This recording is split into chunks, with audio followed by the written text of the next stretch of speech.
Okay. Hi everyone, my name is Teresa Siderio and I'm your Jersey Mama. Today we are cooking in my kitchen. I decided to make veal piccata, to show you how to make veal piccata. We're going to do sautéed string beans, and we are going to do a mashed potato with truffle oil. I haven't seen you guys, I feel like it's been forever since I've actually done a live, but maybe with the holiday and everything, I guess the last time I did it was showing you how to make the regatta pies and everything. So, but today is going to be, it's going to be hopefully quick and short, and hopefully you'll be able to see me, or not see me, but hear me better, since I've decided to tone down the music in the background versus before, because I did get some responses from some people that have hard of hearing, so I'm very sorry that I didn't take that into consideration, and so this way you can hear my voice more or less over the music that plays in the background. So I kind of like put it out there on my TV in my family room, so this way I like to have some kind of music playing. So I thank everybody for jumping on, whoever is going to be coming on. Please excuse me if I don't see your comments, because I do have a visual impairment, and because of that the iPad has to be very close to me in order for me to see. However, I can see big objects and all of that kind of stuff. So I welcome you to Cooking Live with Jersey Mama, and I look forward to preparing this meal for you. Now, I'm going to start off with the string beans, because they do have to sit in some water. What I did was I bought some fresh string beans, and I cut off the ends. I mean, the ends are okay, depending on where you get them and how long they've been staying in the supermarket or the produce, wherever you go and get your fresh produce. You know, you could cut off the ends, and that's what I did, because they turn a little brown, so I cut the ends off. And what I'm going to do is I'm going to place them in boiling water. And you're only going to blanch these for about 4 minutes. You want them to be able to, you don't want them real soft unless you have a senior citizen that, you know, and you have issues with dentures or whatever. You might want to cook them a little bit longer. I mean, it's up to you. I kind of like things al dente. Hi everyone who's jumping on.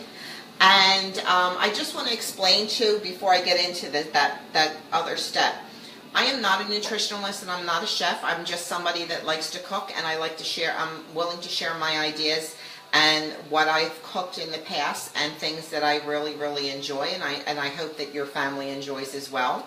So please be kind and leave a positive comment in the comment section, and I will answer, or if you have any questions, I will answer any questions that you have. I will just have to get back to you. I won't be able to answer them right away. So, so what I did was I put the string beans into the boiling water. Okay, you're going to want to cook them, like I said in the very beginning, for about 4 minutes. That's all you want to do. If you want to do more, you can. I know I'm repeating myself. You know, it's this 50-year-old or 58-year-old brain. And what I'm going to do is I'm going to put some olive oil. My favorite place to get olive oil is called the Tales of Olives in Hamilton, and they also have one around the corner from me. And you're just going to put a little bit of olive oil in a pan.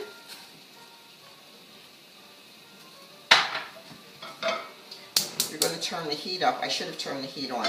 I know a lot of the chefs do that, but like I said, I'm not a chef. Now these string beans should be done. So what I'm going to do is I have a bowl here with ice water in it, because I do not want to, I want to slow down the cooking process with this.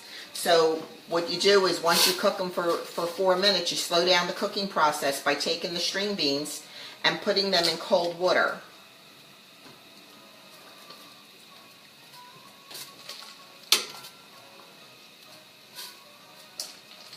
Okay, so I should have had something to drain it in.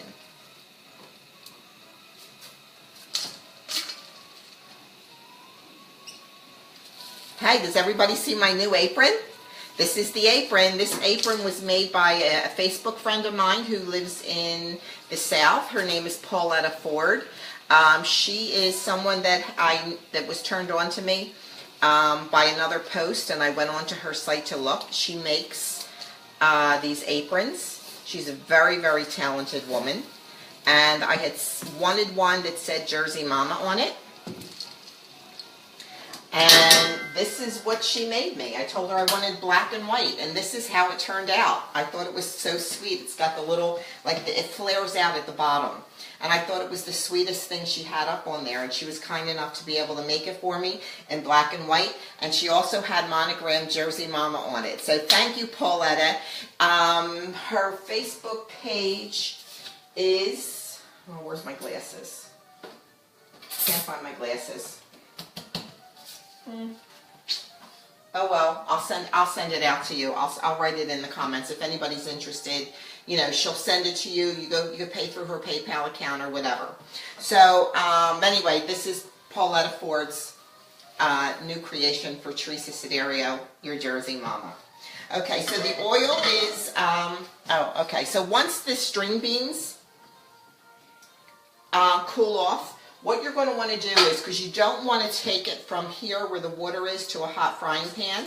So because it's already cold, and because I had the ice water in it, what you're going to do is you're going to take it, you're going to place it on on a paper towel, on a dish, and you're going to let it dry a little. So this way when you place it in the frying pan, you won't have to worry about it splattering all over the place.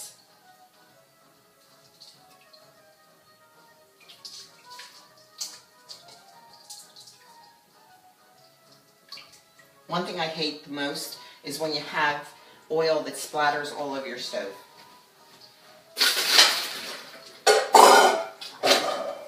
Let me get this pan.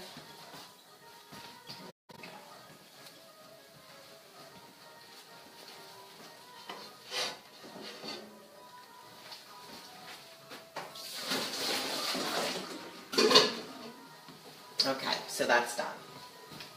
I think I see them. No, I don't. So anyway, what you're going to do is you're going to dry them on this. Real nice. You're going to take a, I would say I chop my garlic up in the Ninja, and it lasts me for a couple of weeks. I put a little bit of olive oil in it, but this is fresh today. So I'm going to take about a teaspoon of garlic, crushed chopped garlic.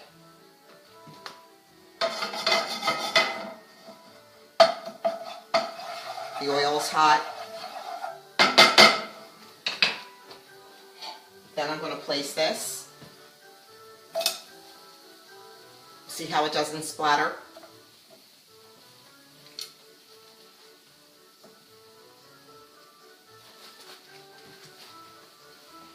I'm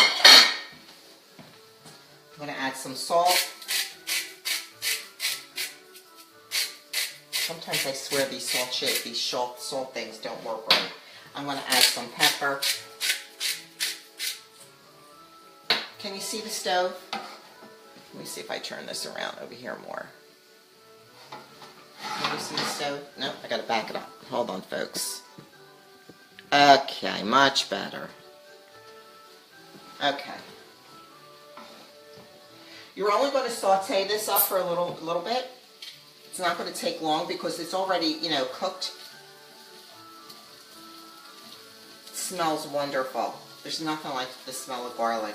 I feel sorry for people that can't have it. I don't know what I would do without not having garlic in my diet, that's for sure. You saute that up. I'm going to put this over here so I can move on to the next.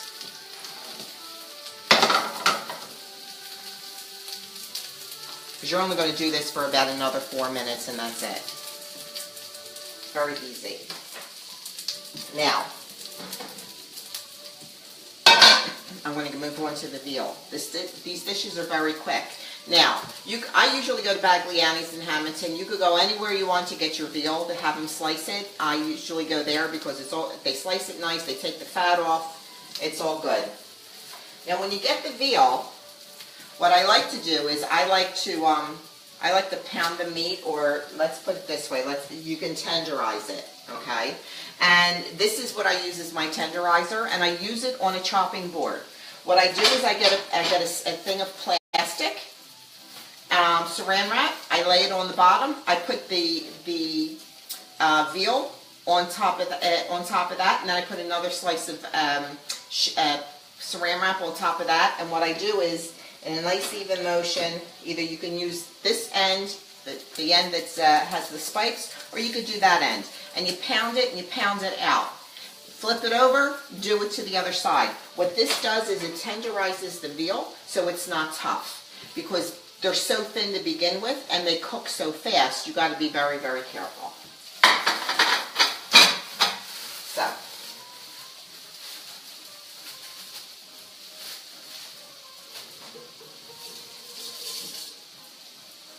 Okay.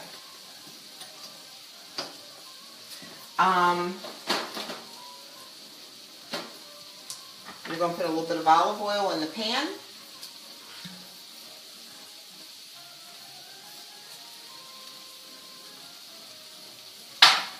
Now this is what I like to do. If you get a pencil and paper, it'll be really easy for you.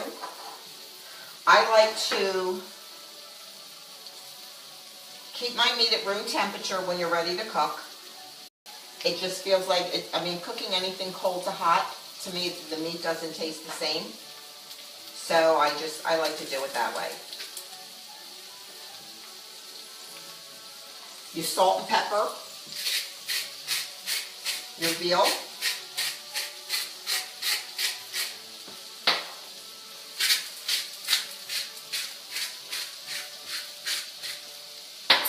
And then what I like to do is, let me get another dish.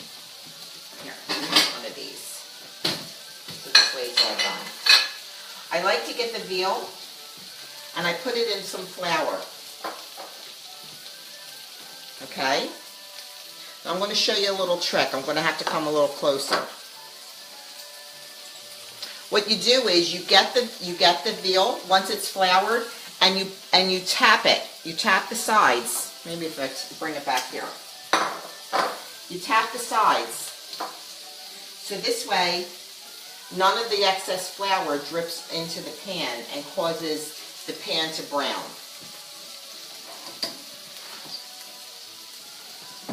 And that's when things start to burn.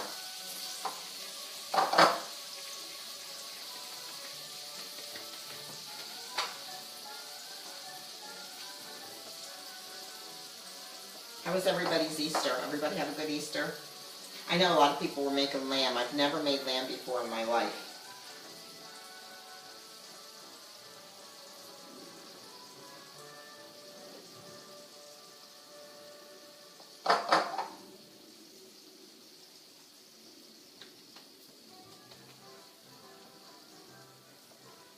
After this, I'm going to take this to where my husband works. Poor guy, I haven't really cooked all week. Because usually when he works till 9 o'clock, there's no sense in me cooking. But I felt bad because I forget that he's working late, and, he brings whatever leftovers, but how much pasta could you eat in 1 week, So I feel sorry. So I got to go see my husband. So if you ever watch me when I post anything and I write Huzzband, it's my husband. And thank goodness he doesn't work far, so. Okay.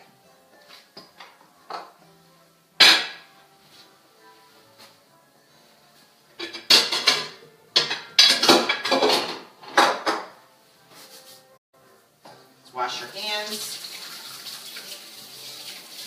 because you're going to get flour all over the tips of your fingers. Okay. So I had put a little bit of olive oil in the bottom of the pan. I had already turned off the string beans, just so nobody was worrying about the string beans. I'm going to throw some garlic.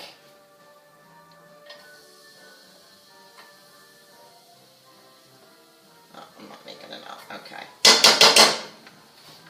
About a tablespoon of garlic, chopped up.